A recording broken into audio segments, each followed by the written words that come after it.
Welcome to the Days Cricket Podcast, everyone, where today's episode will leave you in a happier mood than the final episode of Line and Duty. I'm Rob. This is Rich. Welcome to the podcast. Hey, how's it going, Rob? I'm very good, thank you. Yourself? Yeah, good. Very good, mate. Yeah. Very Ready good. to get into 2 weeks of county cricket. 2 weeks. Woo. Two rounds. I feel like we can't start an episode of cricket off because it's season in the UK. You guys are rocking and rolling. Did you play at the weekend? Rich watches on. No. Oh, it's the worst return to second team cricket ever. No. Torrential rain all day. As you'll see in a bit, Saturday all over the country, we had pretty much a washout. Doubt anyone played particularly. So yeah, that's two attempts, 2 refusals. Not playing any cricket yet. But next Saturday, as I said last week, Rob, there is always another game of cricket. There is. Have you got your eye on? Have you been in the nets? Sure. What's a net? I've been fishing. One net, one pre-season friendly. That'll do. Let's crack on. Season start. You're ready to roll, mate. You're ready to roll. It feels about the right time to get into cricket now. It's mid-May, so it's time exactly. is It's probably right. the normal time to start a season. None of this silly April nonsense. Silly April nonsense. So I'm going to start with a different point today, Rich. Luckily for you, this is not a question of the day. I'm not going to ruin your podcast. I'm making a point here not to put you on the spot and ask you a question that you never ever would get. So we're going to start off, mate. Before we get into a whole host of English cricket, we've got loads to go through. We've got Devon Conway news, Team of the Month, Player of the Month, 2 rounds of county cricket and a bit of Toby Roland Jones action, just rolling back the years. But we're going to start with the guys, overseas players, but specifically the English guys that have been stuck in the IPL COVID situation. Yeah, so as we spoke about previously, and there's a separate pod if you want to listen to that, about this, but IPL obviously cancelled. So the update is pretty much all the English players have either arrived back in England or they are very, very close to being returned. Others, obviously, of other countries returning too. We've got Aussies and Kiwis sitting in the Maldives, putting the feet up, tanning themselves, having little mojitos or whatever.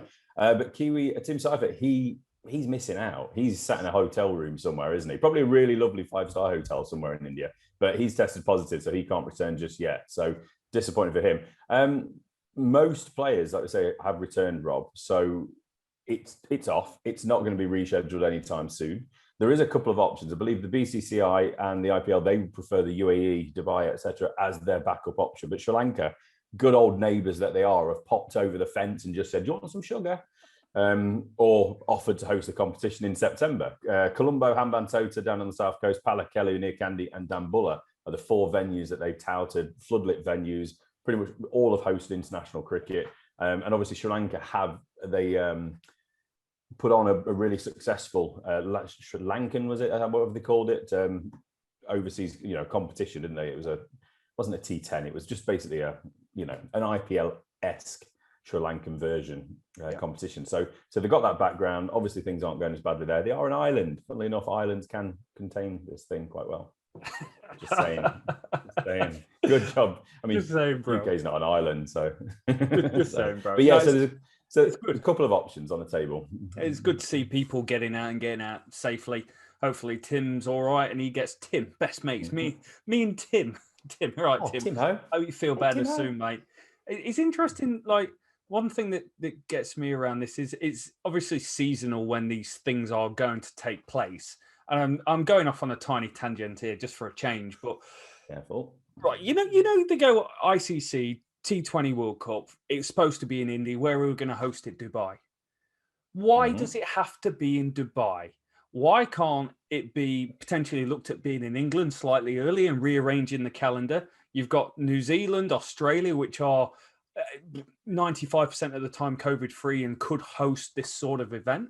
Like, why does it have to go to a Dubai or somewhere like that? And I see Dubai and I don't go Dubai cricket. I go Dubai shopping in fake skyscrapers. Oh, wow. Good for you. I went to Dubai in 2001. Didn't have many skyscrapers then. That's the last time I went. I don't know. I assume there's a relationship there. I assume there's some sort of corporate sort of interest there, perhaps between the BCCI and the cricket, and other ruling class there. I don't know, but I know what you're saying. It would make a lot of sense to shift it across to Australia. Yeah, go somewhere where people can go and watch as well, where there could be crowds. Like there could be crowds in England from next week, I think it is, possibly. or this week. Possibly, yeah, absolutely. At least restricted crowds at the very least, anyway. But it is progress. I don't have an answer for you. I think the Sri Lanka option is fantastic. The same sort of conditions, same part of the world. I think same time zones, etc. So the people that live in India, they get a chance to watch it on when they would expect to watch it, rather than having to wake up, either early or late, or go to bed late, whichever it is, to watch it elsewhere in the world. So yeah, some good valid points there. But I think I would hope that they would go with the Sri Lanka option. I just think that's a really good, especially if the neighbours have offered. It gets awkward if you decline the offer, doesn't it? It's like being invited around to the neighbour's barbecue. You're like, oh, thanks, cheers. I'm really busy. I can't make it, and then you get spotted coming in with your shopping like an hour later while everyone's in the garden. It's not cool, bro. Yeah. Or just say yes to the neighbours. It'll work. It's fine.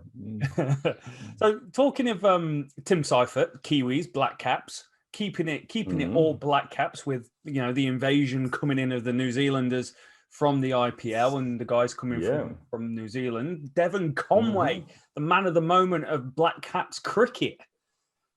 Yeah, we have a new signing for Somerset. So the 29-year-old batsman has agreed a deal to join them.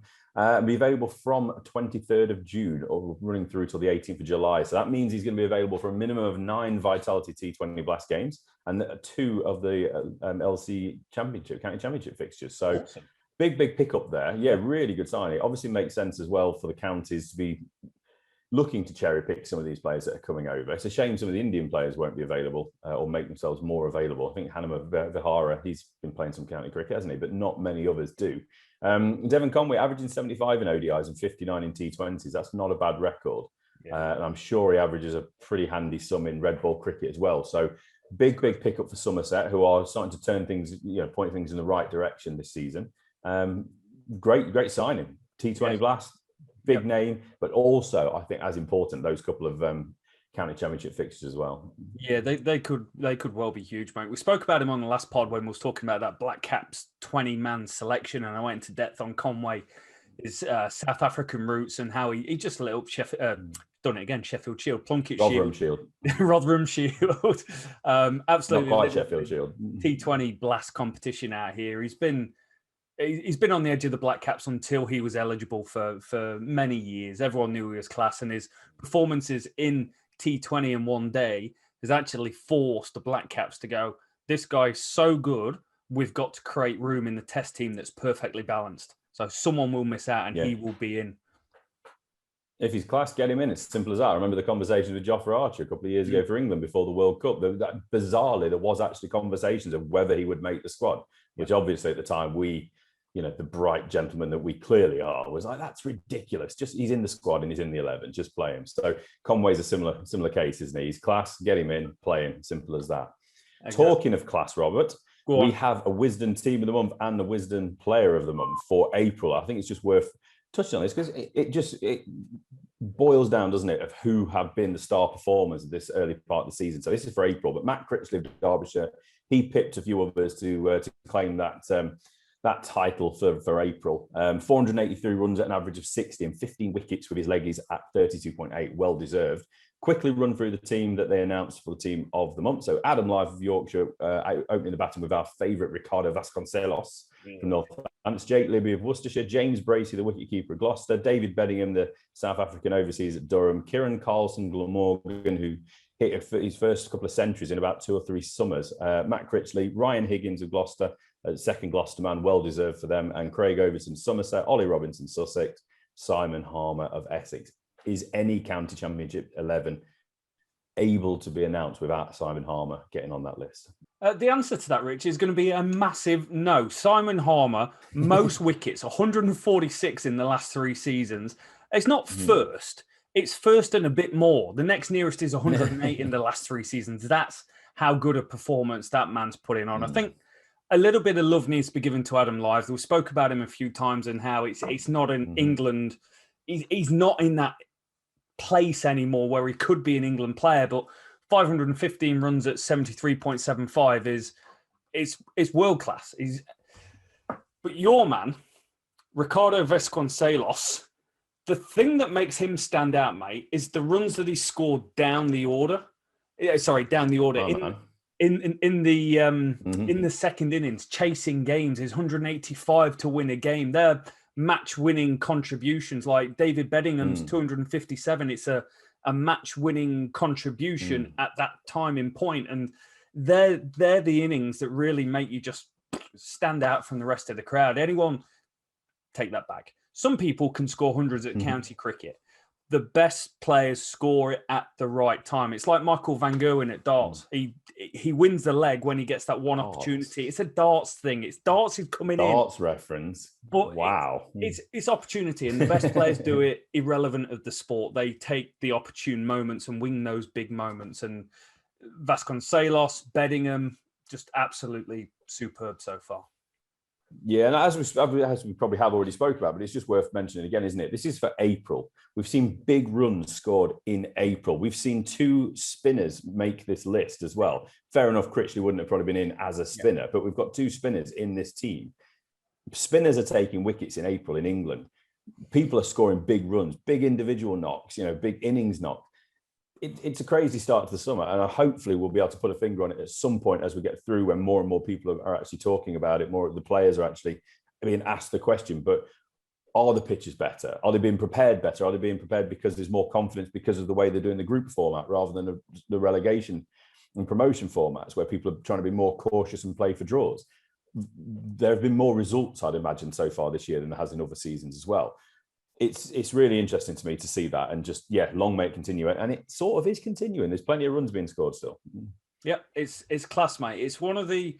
You remember 2 years ago when we sat there and we did the podcast, and we were like, the start of the county championship season felt so underwhelming 2 years ago. They had them playing on different weeks. There was no clear structure to how it was working.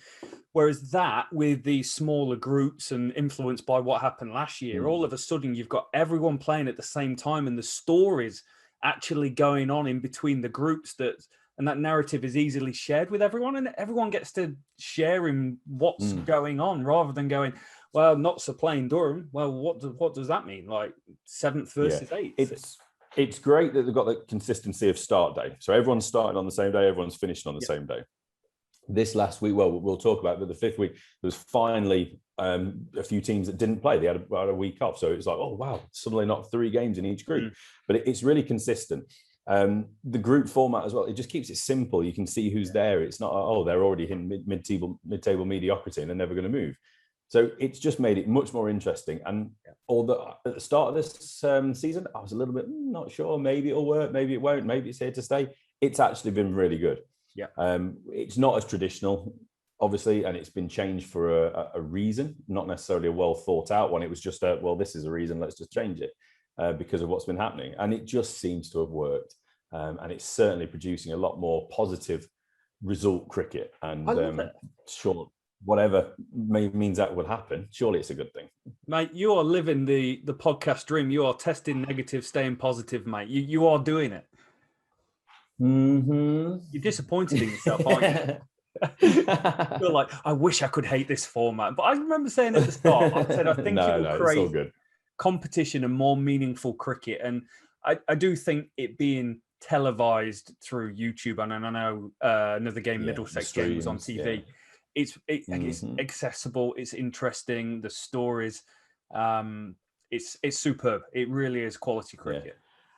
It's a very, very unscientific and not reliable kind of bit of evidence, but I've seen more cricket on my timeline than I have at other times. Certainly this time of year about county cricket. Fair enough when England are playing, but county cricket, there's a lot of people chatting about cricket, which is like I say, very unscientific, but it's good to see. One thing that isn't good to see, Rob, Toby Roland Jones, we mentioned him earlier, Middlesex, 33-year-old now, former England bowler. We have to say former, sorry, Toby. He's set to miss much of the season after injuring his knee. He's had surgery to repair a cartilage tear. He has my sympathy. That's what I did.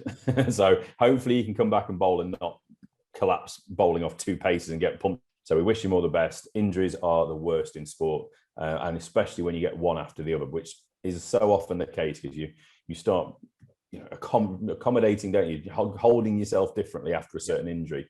I'm sure a shoulder injury has not impacted his knee, but it's just one of those things. It just seems to happen. And it's a bit of bad luck for them and for him and for Middlesex.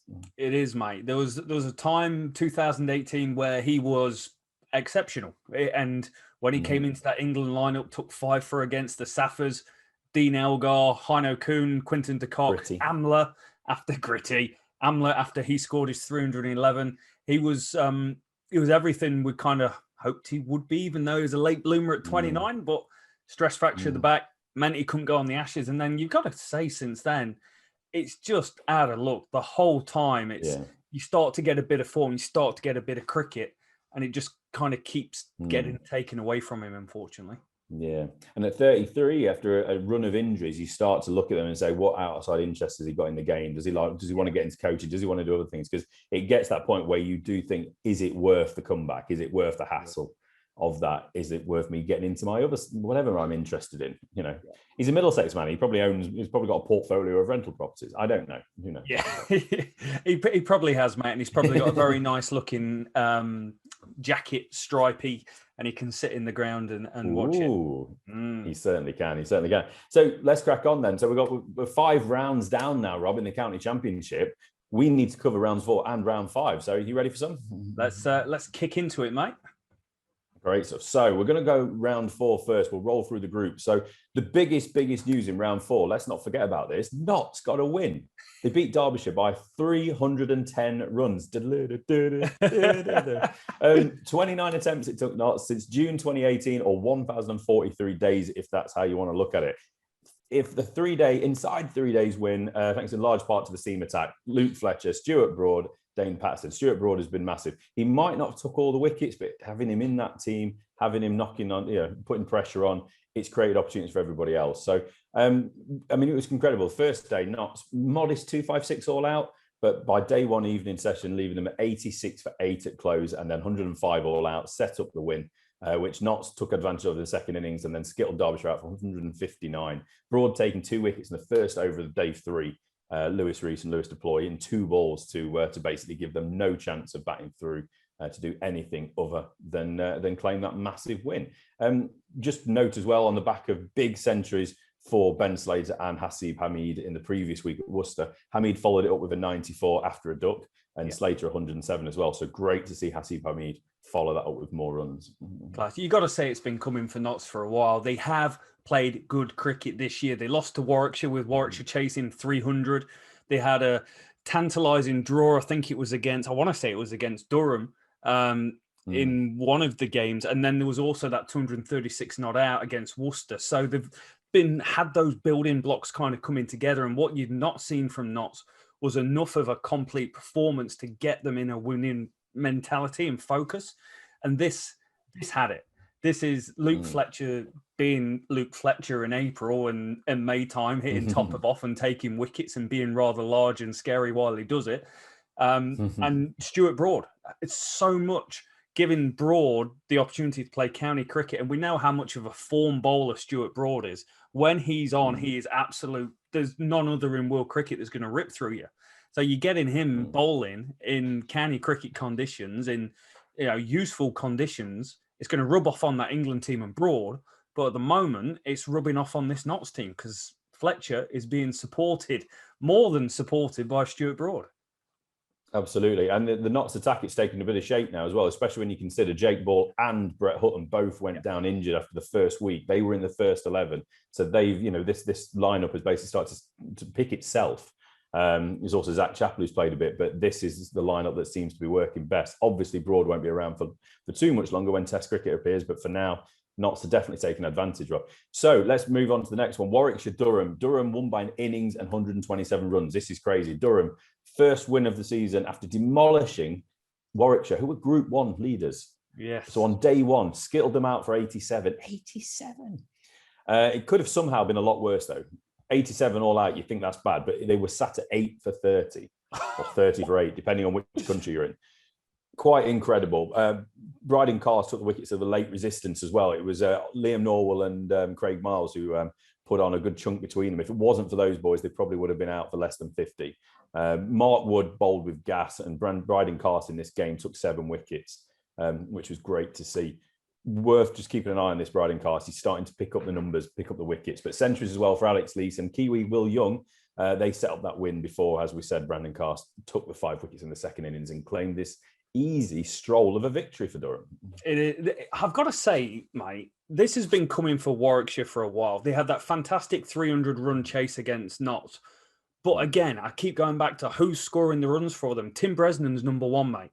They've got a fundamental problem with their batting. They average 197 per innings this season, which is the second worst in the county championship. And they've been dug out by that lower order when the top order's failing. So it kind of had an inevitability around it, given that we talk so highly about that Durham bowling attack that's got the second best bowling average in the league.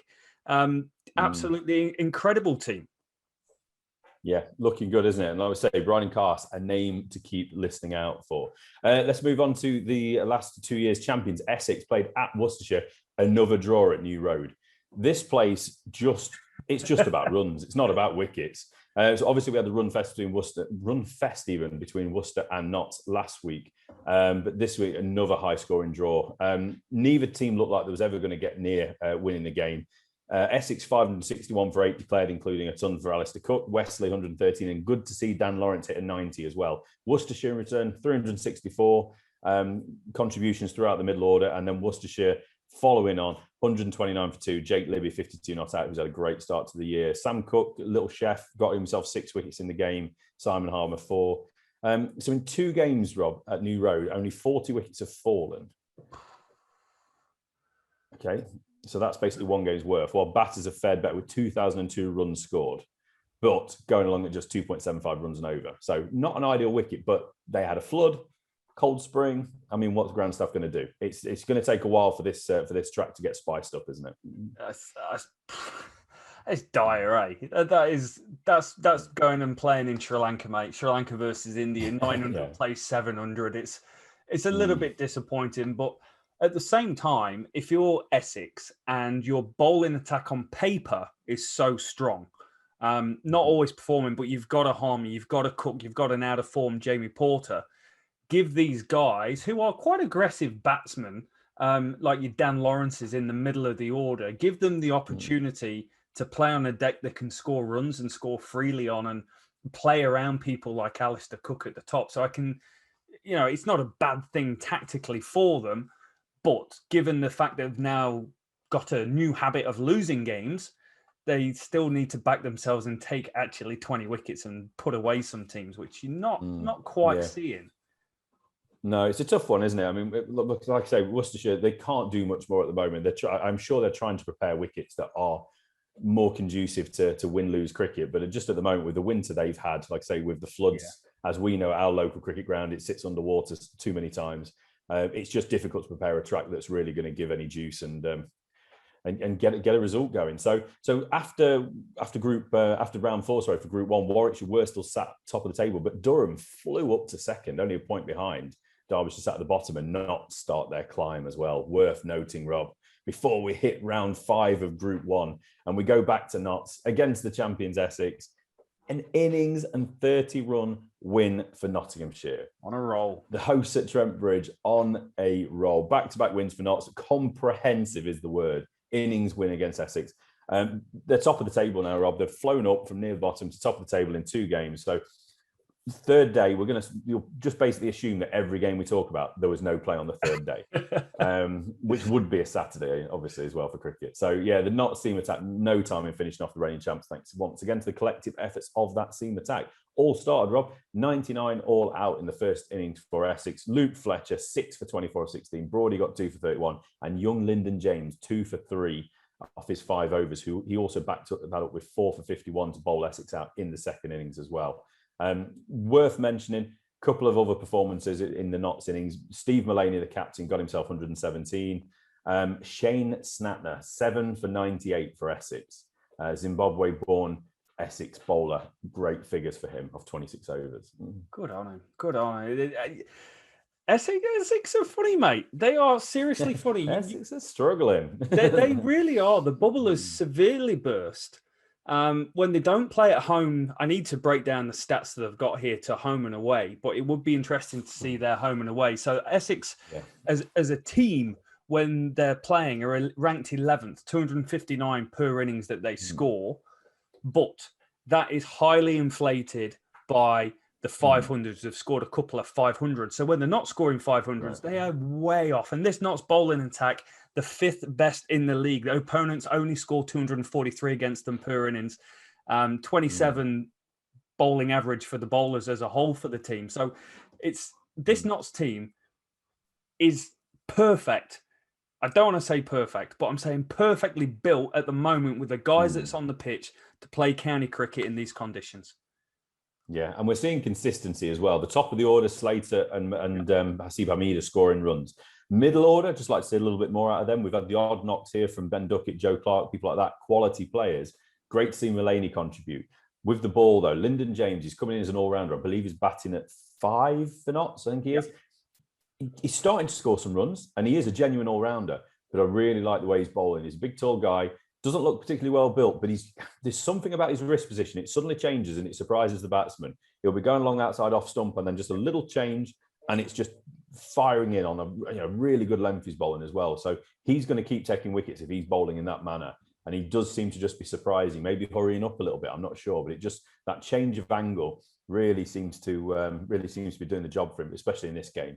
And again, thank you for YouTube streaming of all these county games to allow us to be able to see so much of this cricket and be able to see the likes of Lyndon James starting to make a name for himself in first-class cricket.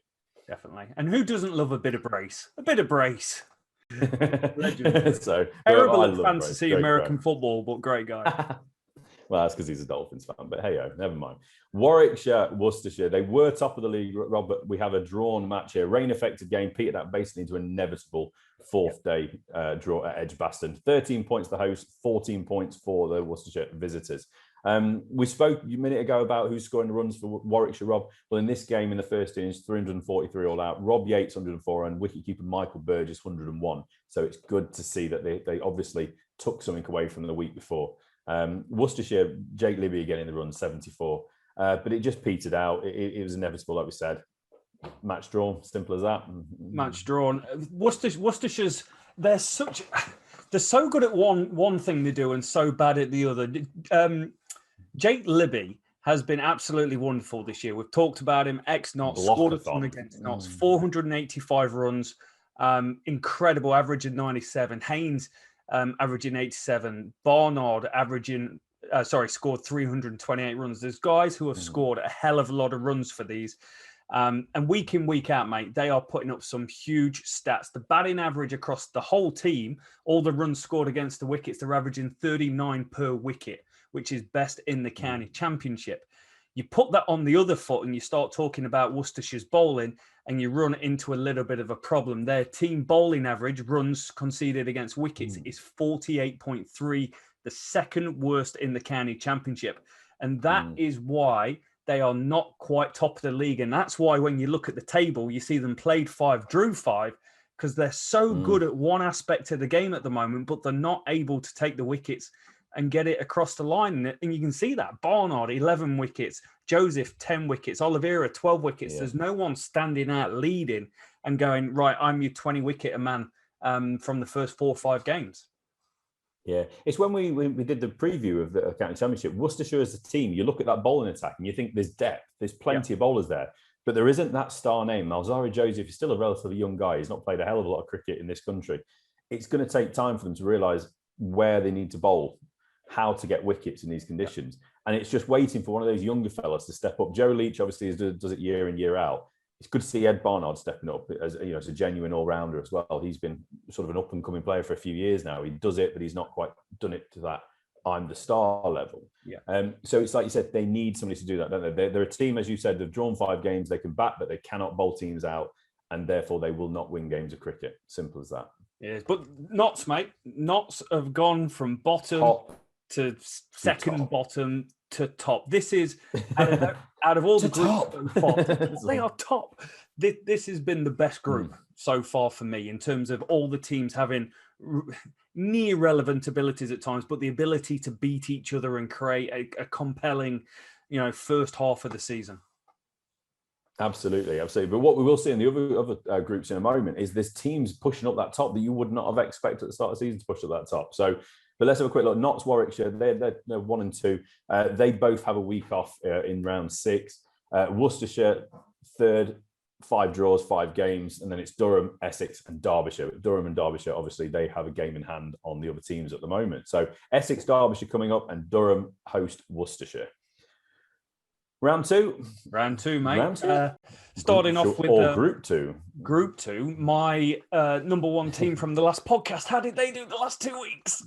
This is brilliant. I thought I'd just make a mention of this. So yeah, your number 1 team after 3 weeks, Rob, was Hampshire, and it was so good to see that Surrey beat them by an innings and just the 289 runs here. A little ripple there for you, Rob. Well done, predicted. I mean, well done for putting your head above and saying Hampshire, best team in county cricket. Anyway, we've been waiting and demanding Surrey actually start doing something, and they did in this one. They dismissed Hampshire for 92 in the first innings. Seems strange. We seem to see a lot of these low-scoring first innings at the moment. Yeah. 92. And then they had a lever chase, 142.5 overs. Sorry, 142.5 overs, Surrey were batting, 560 for 7. Whew. Hashim Amla as well. He scored 78 in his first 5 innings, and then he decided that was the day. Or a couple of days, he'd just go and hit 215 not out. Ollie Pope, 131, and Rory Burns getting a timely 80. He hasn't scored a hell of a lot of runs this season, but he's another man that's starting to contribute a bit more in time for that England selection, which will be selected after the round 6 games. Not just by us, but actually that's when the squad's coming out. Just a quick one, really. Jordan Clark, 6 for 21. He was the main reason that Hampshire were skittled for 92. We spoke about the big runs. And then Hampshire 179 all out in their second innings, which meant it was a massive innings defeat. It was all about the Clarks in this game. 8 wickets for the 2 Clarks, Jordan and Ricky, and another 2 for Ricky Clark in the final innings. But Kemar Roach came to play, 8 for 40 to really put the cherry on and just allow them to get their feet up, basically. Brutal for first defeat for Hampshire, Rob. Horrendous defeat. I really wish I'd keep my mouth shut sometimes because that's a poor one from me. Yes. But they were playing some really good cricket. They were scoring some decent runs, and then they've just been shot out twice. Jordan Clark was excellent in his bowling spell from what I saw. Disciplining here in Lewis McManus actually top scored both innings for Hampshire as well. I just thought I'd pop that in there, Mr. Discipline. It's good to see that he's got his head on the game. He's playing it. It hasn't impacted him too negatively, so he's good. Very true. But it was only a matter of time till Hashim Amla really announced his presence on the cricket this year. He's had a very quiet season. Less than 100 runs before this innings, mate, but this takes him to 308 runs at an average of 51. Ollie Pope, 485 runs at an average of almost 70, is absolutely outstanding this year. And Rory Burns, we keep talking about that England opening role, and he had a really slow start to the season.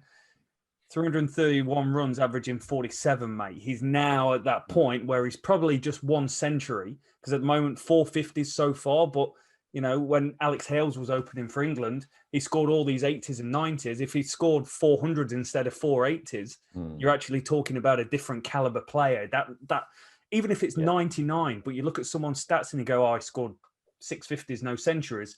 The weight that centuries mean is huge. And Ollie Pope scoring centuries, Rory Burns is not at the moment. Absolutely. And you might get a mention for a 90 on this podcast, but if you got 100, you definitely will get a mention. Simple as that. I mean, that must be the barometer of whether you're a good player or not. So moving on again, Somerset got a 4-wicket win against Middlesex. Craig Overton, one of the players of the season. And as we get through to the next round of games as well, you'll keep seeing how much he's doing. And this man, I don't see how England can overlook him personally at the moment. So another 8 wickets to his tally in this game. Somerset moved up with their 3rd win, condemned Middlesex to a 3rd defeat in the 5 weeks. So, 4 weeks at this point. So a bit of up and down game, really, wasn't it? Middlesex, 357 in the first innings. They'll be happy with that because they're not scoring enough runs, but then bad form again. 117 all out in their second innings, which basically turned the game. Overton 5 for 34, backing up into 3 for 60. Josh Davey as well, just worth mentioning. He's took 6 wickets in the game. He's chipping away with a good number of wickets as well for Somerset. Probably the only thing I really want to mention here as well is that the Somerset, they knocked off the 207 and 57 overs, and it was 20-year-old debutant Lewis Goldsworthy, 41 not out, who saw them home with Steve Davis. Goldsworthy also got 39 in the first innings, a nice little contribution for the young fella, but a really quite convincing win in the end for Somerset. Yep, great team Somerset at the moment. We called them out as one of the favourites start of the season. We rated their batting with Tom Abel in there, and the all-rounders have obviously got James Hildreth in there, but their bowling attack has something that a lot of teams really struggle with, and it's the depth. Once you've got Overton and Davey, you've got Marchant DeLang and his speed coming into it. You've got Lewis Gregory coming into play. That's a hell of a bowling attack, and they're, out of all the teams in the county championship this year, conceding 216 per innings, which is the lowest in county cricket. And they've taken the most wickets at 92. They are lights out with the ball. And what that enables you to do, Rich, it sounds a very stupid comment, but if you can take wickets Worcestershire, I'm talking to you, you can win games of cricket, because you can't win a game of cricket without taking 20 wickets. Thank you. I'm here all day. It's fact. It's not a lie. It's just straight up fact. Exactly. Another team that can't take 20 wickets in a game, Leicestershire. They played Gloucestershire. Gloucestershire won this one by 4 wickets. Now, this was a hell of a finish. So they finished at this point. They were top of the table, and we'll go on to them after the round 5 games as well to ask a big question. But thanks. Large part of this win was for the 4th innings, 224 4th wicket partnership heroics of Ian Cobain and Tom Lace. This was Cobain's first championship 100 since 2014. What great timing, Rob. 117 for him, and Tom Lace 97. They didn't quite see it over the line, but they scored the bulk of the runs to get Gloucestershire that 4-wicket win. Lewis Hill for Leicestershire was starting to score a lot of runs, as is Sam Evans, 121 and 102 respectively in the first inning. Marcus Harris as well, the Aussie overseas, and Greg Mike. They're both contributing with a bat with half centuries. Pick out what you want to pick out, and then we'll crack on through to round 5 for Group 2. I'm almost going to rinse and repeat what I've just said. You win games of cricket when you take 20 wickets. If you can't take 20 wickets, you are not going to win many games of cricket. After 4 rounds of cricket, Leicestershire bottom, 3 defeats, 1 draw. And that is not through a want of trying. They've scored the most runs in county cricket this year, including the round 5 games, 2,727, almost 200 more than the team nearest them, but they have the worst runs against. They concede on average 381 per innings. No one's going to win games of cricket considering 381 per innings. A bowling average as a team of 53. And if you look at their bowlers, it is a monstrosity. Right average is 27, and the next best is Barnes averaging 49. They are in a whole world of trouble. Thank God there's not relegation. Bless him. Chris Wright, worth a mention, wasn't it? 7 for 53 he took in the first innings for Leicestershire against obviously the Gloucestershire attack. So Callum Parkinson got 5 wickets in the game, but they do need more contributions and bigger ones, sharpish. They did sit bottom of the table with Gloucester sitting at the top after those 4th round of games. So let's rattle straight through round 5 in Group 2. Middlesex Gloucestershire, a 7-wicket win. Obviously, they stay top of Group 2. Massively convincing win. I think there's a very big argument to say that Gloucestershire are now currently the best team in the county championship. Don't want to curse them like Rob did with Hampshire, but it must be an argument to be made for them now. Middlesex, they're going to continue to struggle with the bat. Simple as that. 210 and 152 is all they could put up. But we'll pull out a couple of performances in a minute, Rob. But Gloucestershire, best team in county championship? They're winning the most, mate. You know why? Because they can bowl teams out. Because they can bowl teams out, but they're doing it across the board. Payne has got 19 wickets. Higgins, who we called out at the start of the campaign, being their best bowler, 28 wickets, leading from the front. Worrell, 11 wickets. Taylor, 13 wickets. And then there's 20 wickets or 15 wickets sorted out between the bits and pieces. So every single player that's a top 4 main bowling attack averaging less than 30. And then from a run scoring perspective, mate, they're scoring enough. They might not be the best batting team in the country, but they're up there in the top 10, which is just so supportive to the bowling efforts. Big time, big time. Yeah, nice to see James Bracey got himself 75 as well. Again, he's somebody that, depending now on the IPL arrivals or returns from, with the England players that were there, your Josh Butlers, your Sam Currans, etc. Depending on what happens there is potentially opening spots in the England Test side. And James Bracey is somebody that is being touted and talked about potentially as that number 3 spot. He also does keep wickets, so there's a couple of options with him there, but he's got to keep scoring runs through the weeks. Solid win. They're top of the table. Middlesex will be sitting almost at the bottom, thanks to Leicestershire. And Middlesex's 1 win they've got over Leicester's none is the reason that they are being propped up at the moment. So Hampshire, Somerset, another convincing win. Again, lots of these are this week. Somerset, 10-wicket win. Is this the game? Yeah, this is brilliant. This was one of my favourite chasers all season. Somerset needed 2 to win, and they did it off 1 ball. Good old Eddie Byram nudged a 2 off 1 ball. Job done. What a thankless task. Like, everyone, lads, get yourself dressed, get out. We've got to bowl 1 ball. Thanks. You'd have just took out like the drinks bottles and just put them in the field, wouldn't you? So, you would just shake his hands, just call it quits. Yeah, exactly. But another first innings collapse for Hampshire. 79 all out on day 1. Lewis Gregory 4 for 26. That man Overton again with 2, and Josh Davey again picking up 2. These names are repeating. But yeah, mammoth win, all set up on day 1. Excellent all-round game for Craig Overton. He got 74 with the bat in the first innings, 2 for 16 in the first innings, and he also got them 5 for 66 in the second innings. What can we say about this one, apart from Keith Barker got 52 not out, the ex-Rochdale legend? Mate, I've got him highlighted on my spreadsheet here. We're talking Keith Barker, Rochdale legend. He played twice for them while he was on loan from Blackburn once. But he is topping the batting averages at Hampshire. Let me put that out there. Averaging 60. He's only played once, mate. He's not really much. 52 not out will do it for you. But he's also topping the bowling averages as well, which is, a real testament to coming in and doing a job when they've already played 4 games and you come in and get runs and wickets. It's adding value to the team. This Hampshire team is a interesting one, mate, because they've scored so many runs all season. And I wish I had this spreadsheet logged after 3 rounds, because they would have been number 1 on every single batting stat. Yep. And they have just dropped right off and they can't piece it together. The bowling is okay without setting the world alight. And they're starting to, their bowling is very good. Their batting is really struggling and not supporting the bowling that's been so good for so long. But Somerset, we spoke about their bowling attack, mate. Overton, 32 wickets at an average of 13 is the best. How can he not be selected? Cricket? Yeah, he's becoming unselectable, you would have thought. But it's that support. Davey, other opening bowler, already got 20 wickets. Gregory, 16 wickets already. They're doing it as a teammate, and they're coming very, on strong, very aren't they? strong. And Hampshire, I'm going to say, are going to be the comeback team of the year. Wow, okay, he's doubling down. Joking. I like it. Brave. No.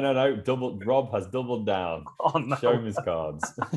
So, right, let's wrap up Group 2. Leicestershire, Surrey, a drawn game. This is one we'll see. There's 1 or 2 more of these.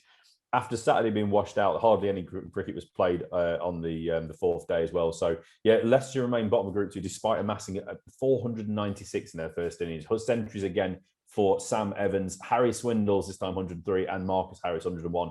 We mentioned Ben Mike, the bowler, potentially all-rounder. He got 74 to follow up his half-century in the last game. So yeah, really, really positive game for Leicestershire with the bat.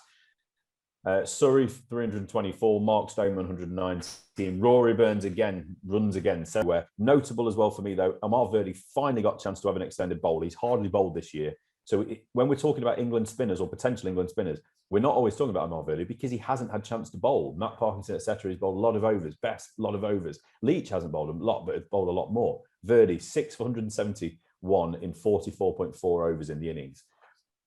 Not the best ever economy rate, but 6 wickets is important, and it's a long bowl for him, so I'll do him the world of good. But yeah, a draw that sees Leicestershire remain bottom of the league.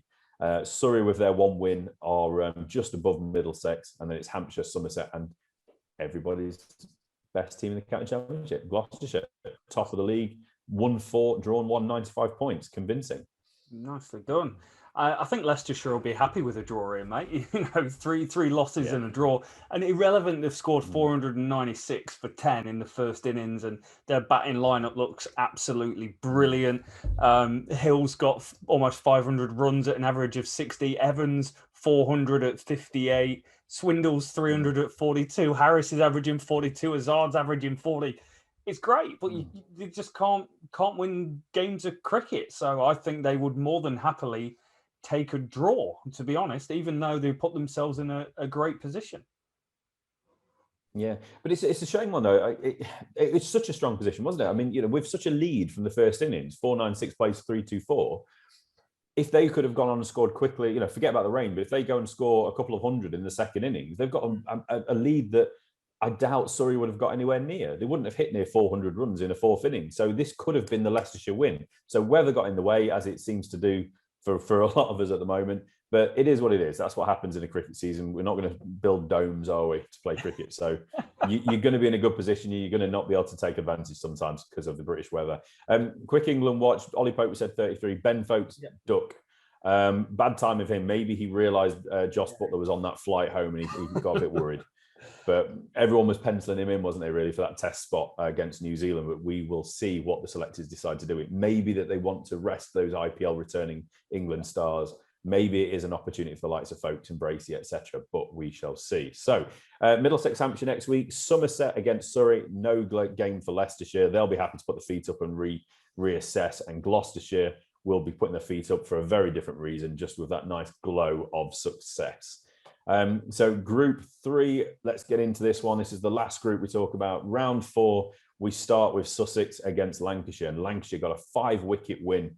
Tabletop in Lancashire, Rob, grabbed their 3rd consecutive win away at Hove. Great team win led by Keaton Jones. Unbeaten 91. Alex Davis rapid fire 73 off 59. Got them over the line of 253 target. Pretty kind of, you know, up and down game. Sussex, though, I'm just going to pull this one out to get you into the conversation. 328 in the first innings, Rob, and they somehow lost the game from that strong position, especially when you consider Lancashire 230 in the first innings. You shouldn't be losing games of cricket when you've got a lead like that in the first innings. No, you 100% shouldn't, mate. That's a real poor effort for them, and very similar to what we're seeing this week. I know the weather's changing all the time in different conditions, different grounds, but a lot of teams putting up, just getting rolled. It's like watching England going back every single time, but teams being bowled in under 40 overs is not a good position, especially when you see Lancashire knock off 250 for 5. If it's a 1-5-4 all out in the 3rd innings for Sussex, you expect the pitch, the conditions, something to have changed drastically and continuously get worse. But to stroll home at a run rate of a 3.5 and 5 wickets down, you're opening back, carrying his bat all the way through, scoring at a strike rate of 50. Slight concern. Absolutely.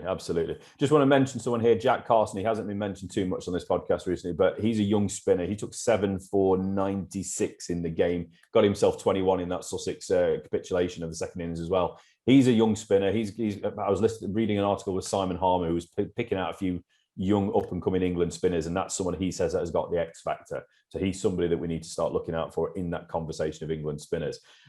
Kent Glamorgan finally, Rob, recorded their first win of the season. They smashed Kent inside 2 days, 10-wicket victory. Darren Stevens celebrated his 45th birthday by taking his 30th career fifer on his birthday. How many people have done that? Forget about anything else. Darren Stevens, probably the wicket of the year so far. Sorry, Matt Parkinson, for your Warne to Gatting-esque ball, but he got Marnus Labuschagne for 11. That's what we want in county cricket. A 45-year-old cleaning up one of the best batsmen in the world. Yeah. So, but yeah, obviously, you know, his fifer was quite slightly overshadowed by Glamorgan's win, and we'll talk about Glamorgan now. Michael Hogan 5 for 28. Bowled Kent out for just 74, 76, can't remember, might have just scribbled that down wrong, in the second inning, set up a 16-run target and a 10-wicket win. Easy as that. David Lloyd is playing some excellent cricket for Glamorgan at the moment. In this game, he took 6 wickets for not many, for 32. He got 62 in the first innings and 19 not out. I don't know if you've got the stat, Rob, but I believe that's one of the highest ever. The score, was it 19 for non-basic, target of 16? He scored all 19 of them. I'm sure there's a stat out there somewhere to say that's pretty high for somebody when scoring all of the runs in an innings. So. Good on it. That's a cracking effort. That's it. I think the closest we ever saw. Did you play that? We played a Sunday game somewhere, and we needed 127 to win. And one of our guys, Kenny, smacked 119 not out, and we won by 9 wickets. I don't think I was playing that day, but I know the story well. Oh, yeah, you've probably heard it several times every weekend after a couple of beers. But So what did he do that day? 119 off what? 128? Oh, 119 not out, chasing 127. And he faced That's not bad, is it? 40 balls, maybe. There was 12 sixes. Yeah. It was incredible. It was a wet day. It wasn't a batting wicket. I would love to know if anybody has scored a higher percentage of the innings runs than that. That is some incredible effort, wasn't it? But yeah, obviously 19 not out for David Lloyd is not quite the same, but he might have gone on to get that. You never know. Yeah. But just quick England watch for this game. Zach Crawley, 33 in the first innings, and he only got himself 1 in the second innings. He struggled a little bit. But runs are starting to come for him. But he's been up and down. He hasn't really put that big score. A bit like I was talking about Rory Burns. He hasn't quite nailed down where he is this summer with that big score at the moment. So questions do continue. Yorkshire, Northamptonshire. This was a painful one for Northamptonshire, but an absolutely joyous one for Yorkshire. They won by 1 run. So Joe Root, he got himself a rest in this game, but Yorkshire, they clinched a win late in the final day. Stiff resistance from Northamptonshire that almost turned into the game-winning performance. They were quite a few wickets down. I forget exactly what we were, but Wayne Parnell, he was there at the end, had a great game, 10 wickets. He got himself 33. Vasconcelos earlier, 41 in that second innings, but they were all out for 218, chasing 220, I believe it was. Maybe 219, I forget. Yeah. My writing down here is clearly not as good as it should be. But basically a 1-run defeat for Northamptonshire. They battered to get themselves in a position where they could consider chasing. They then start nudging away, 8 wickets down. They lose a wicket, they go off the rain, lose a wicket, whatever, and just 1 run short.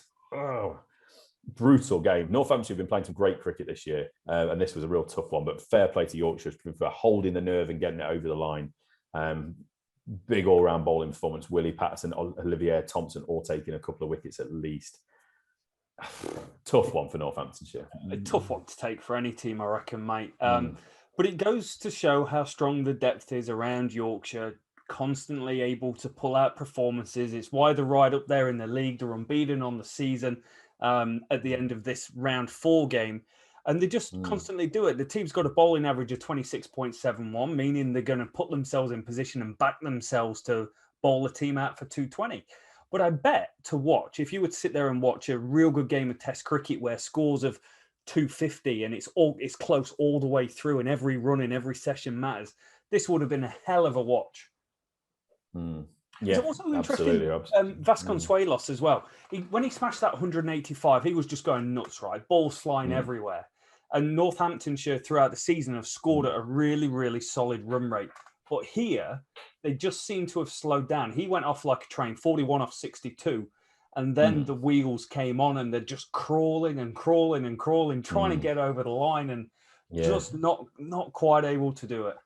No, well, you can see Wayne Parnell was the last man out after his, we spoke about his 10-wicket performance with the ball. He was the last man out chasing. He got 33 off 102, so he was nudging it along as carefully as possible.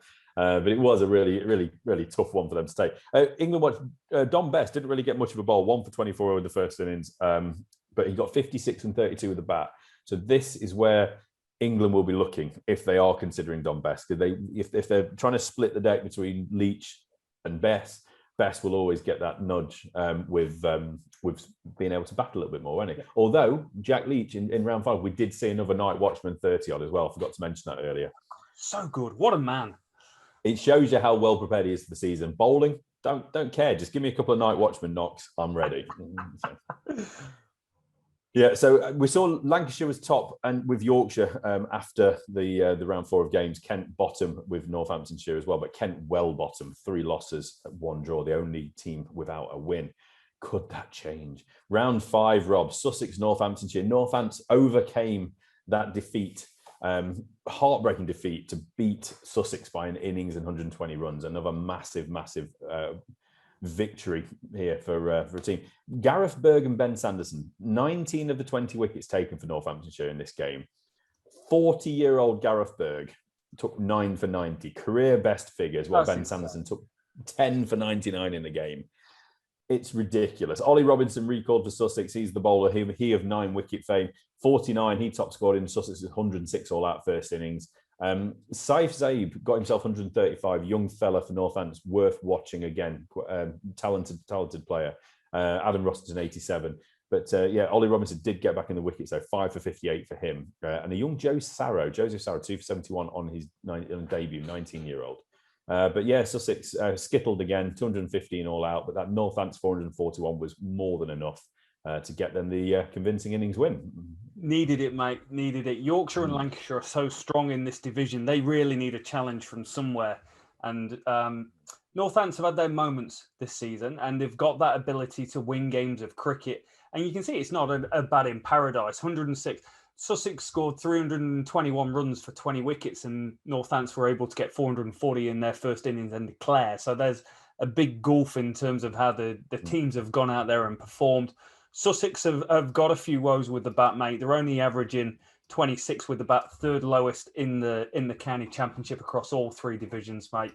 But Northants, I think, are one of those teams on the day can probably compete with anyone, given the players they've got, the game-changing players that they've got. There's no reason why they couldn't play. I wanted to say in Essex, but anyone can beat Essex these days. Ooh, wow, he's gone there. I don't want to get involved in that fight. Wow. Okay. But Northants, they've actually gained some ground on Yorkshire and Lancashire up at the top, because as we'll see in a moment, the last 2 fixtures, we have draws. Wayne affected. Wayne. I don't know who Wayne was. I don't know who he is. Jonathan was.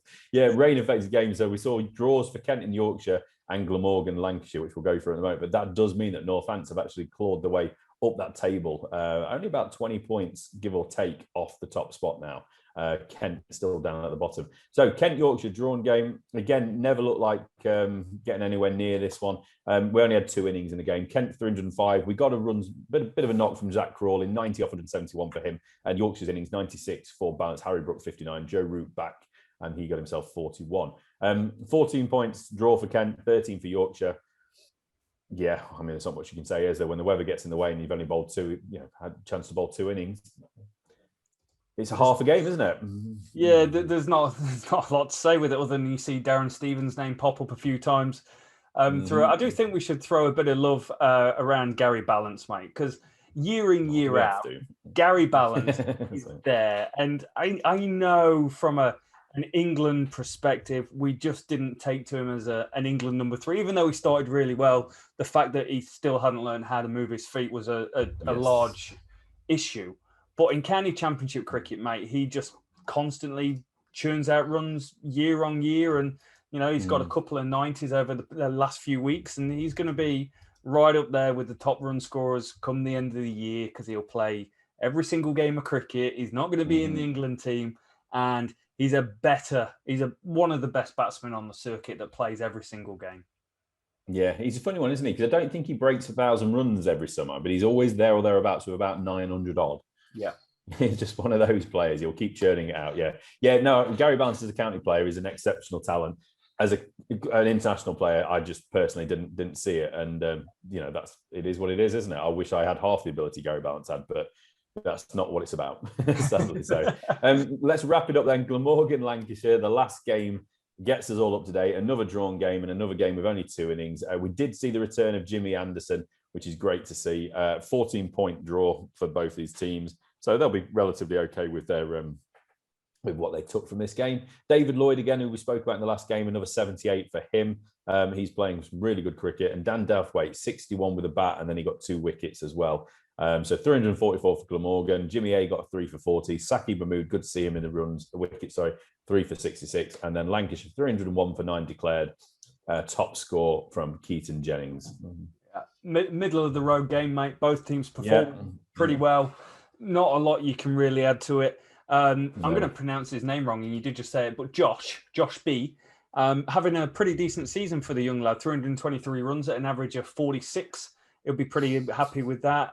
Keaton Jennings starting to come into a little bit of form at the right time. No, we're not going there. No disrespect, again, Keaton Jennings, again, an exceptional player, and he's even turned himself into quite a handy white ball player. But if you wanted me to write a list of my just don't want to see play for England again, I think the top 3 would be something along the lines of Jennings, Live, and Balance. So just personal. I apologise to anyone that thinks those guys are better than what I think they are, but that's what it is. Josh B, you mentioned Josh Bohannon. Put some respect on that name. Come on. Yeah. No, if I'm Glamorgan, I'm happy with that. Lancashire, potentially a little bit disappointed because I think they're one of the better teams around the county circuit at the moment, especially when you're getting your Jimmy Andersons into the conversation. Lancashire, second highest average of innings scores, averaging 331 every time they take the crease.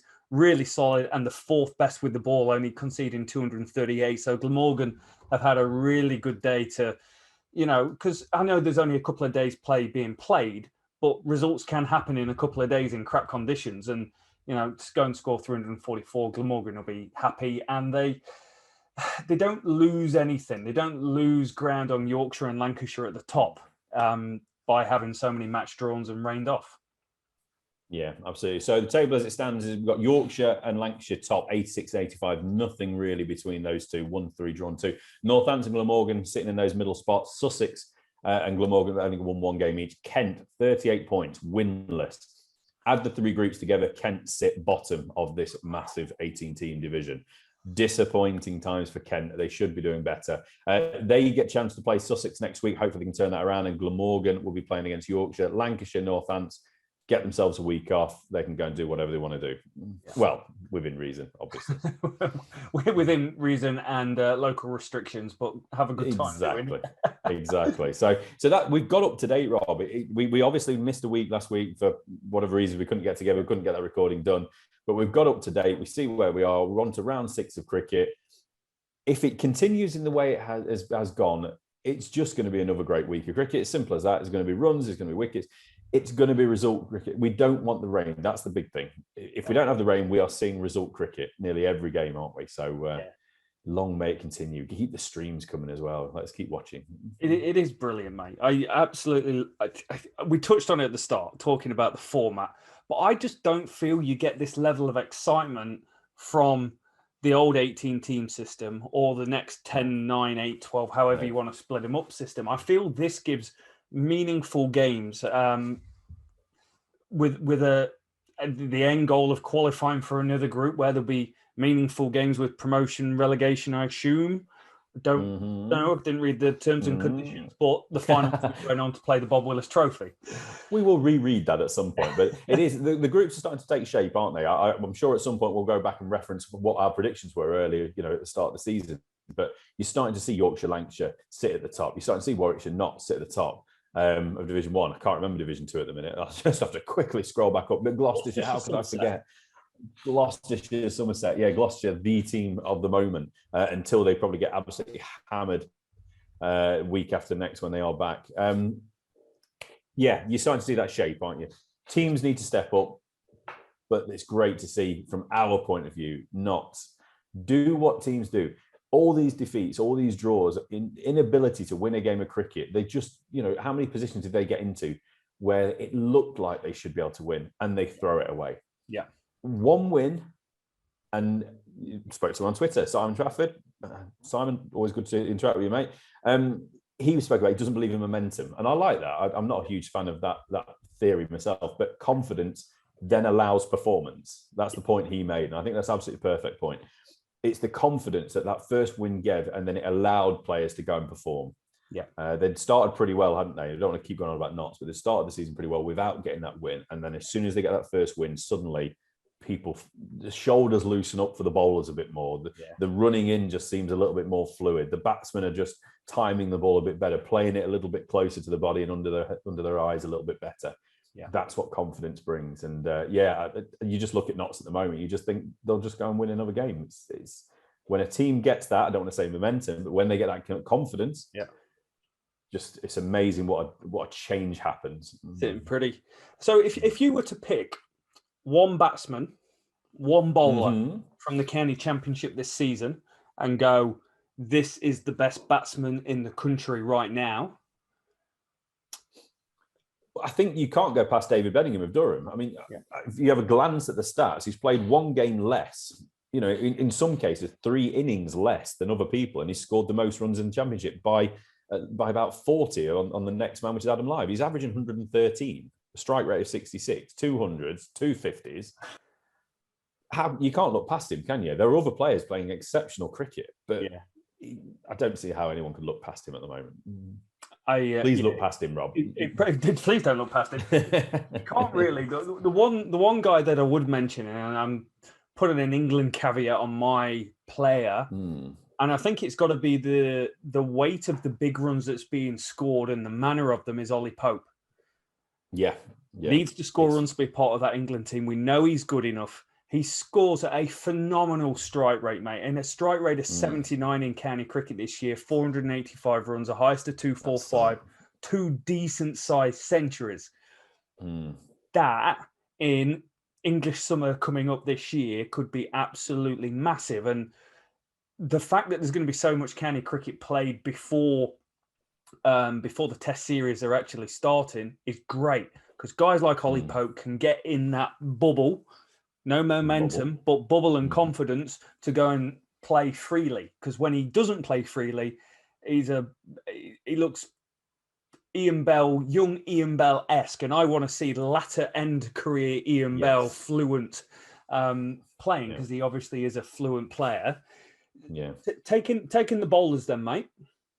Just quickly on Pope, it's like you said, he scored 2 centuries, a 245 and 100 and whatever it was this last week, out of 485 runs. So there needs to be a bit more consistency. But if you've got a player that can go and get you almost a match-winning innings, it doesn't matter so much if he's getting himself a 10 or a 12 or a 20 or whatever in one innings, as long as he's following it up quite quickly with a big score, with 115 or a 245, whatever it might be. Yeah. So at least he's got that. He's scoring good. He's scoring plenty of runs, isn't he? And he's looking talented. But Baby Bell, he is Ian Bell's little protege almost, isn't he? So Baby Bell.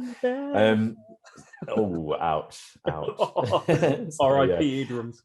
Yeah, just quickly before we go on to the bowlers, just want to quickly mention Rory Burns is now up to 331 runs at 47. Dan Lawrence 329 at 41.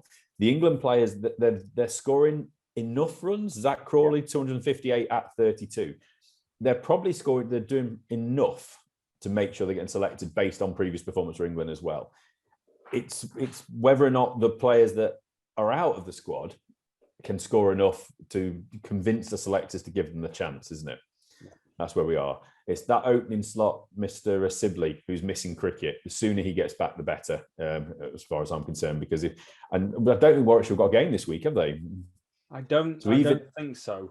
Yeah, so even if he was fit, obviously, he's not going to be able to play in front of any selectors before they announce the squads after this game. So we'll have to see how that goes. So sorry to divert attention there, but leading wicket takers, like I said at the top, Craig Overton, not just because he's the leading wicket taker in the country with 32 wickets, it's because he's doing it on such a consistent basis. Ollie Robinson has played less game, had 4 innings less and took 7 wickets less. So Ollie Robinson is still absolutely on fire, but Craig Overton is just doing it innings after innings after innings. Yeah. I can't disagree, and I can't pick an alternative to who I think the best bowler in the country is. To me, it's a hands down, tied behind your back, a 2.16 economy rate, a strike rate of 38.6, 3 match-winning fifers. I'm going to throw that into the mixer. 78 maidens. You've got control. You've got wickets. You've got attacking presence. You've got everything that you need, and a guy that's averaging 30 with the bat. Yeah, I was going to add that, actually. It's a great point. It really is. It's, again, with England, they like that balance. They're not going to pick 4 number 11s, are they? They want someone that can contribute at 8 or 9 with the bat. That's as simple as that. So Overton, I would be absolutely shocked if he's not in that first test side to play New Zealand. Ollie Robinson, it's an interesting one for him, isn't it? Now the players are back. Do they give Wokes a game? Do they play Archer? Obviously, Wokes hasn't played much cricket recently, but is the fact that they've been put up in a bubble, they've been wintered all over the world, haven't they? Sri Lanka, India, etc. Now in the IPL, do they just say, lads, just take some time. Just don't worry about this 2 test match series against New Zealand. Take some time and we'll come back for the white ball stuff against Sri Lanka. Pakistan, I believe it is. before the India test match stuff. I might have got that wrong, but it's there or thereabout. So it gives a chance to Ollie Robinson and Craig Overton. I would hope that they don't pick the IPL players, and I would hope that Robinson and Overton both get picked in that squad. And then let's see what the conditions are and see what they think. Yeah, why the hell not, mate? Why the hell not? So I think next podcast has got to be the one where we get into our selections and who we see is going to be the guys that's going on and playing cricket for England in the series.